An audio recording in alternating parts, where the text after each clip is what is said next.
ঢাকার চারুকলায় হঠাৎ উপস্থিত হয়ে নতুন করে আলোচনায় এসেছেন অভিনেত্রী বিপাশা হায়াত। কাঁচা পাকা চুল আর একেবারে সাদামাটা লুকেও তার উপস্থিতি যেন আলাদা এক শিল্পীসুলভ জাদু ছড়িয়েছে।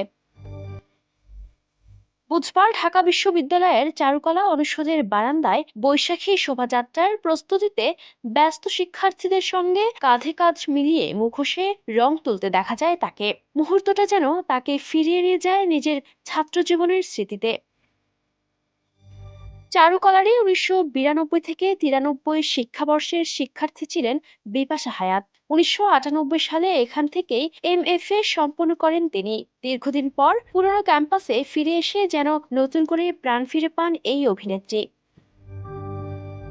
২০১৯ সাল থেকে যুক্তরাষ্ট্রে বসবাস করলেও সুযোগ পেলেই দেশে ফেরেন তিনি। তবে এবারের ফেরা যেন আবারও আলাদা। প্রায় ৭ বছর পর ক্যামেরার সামনে এসে তিনি কথা বলেন নিজের কাজের বিরতি ও নতুন ভাবনা নিয়ে।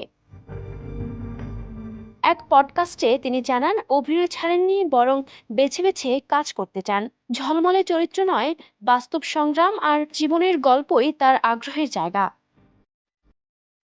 অন্যদিকে অভিনয় থেকে দূরে থাকলেও থেমে নেই তার শিল্পী সত্তা। নিয়মিত ছবি আঁকছেন, অংশ নিচ্ছেন দেশ বিদেশের প্রদর্শনীতে। গত বছর ঢাকার গ্যালারি চিত্রকে একক প্রদর্শনী প্রস্তুতকাল দারুণ সাড়া ফেলেছিল।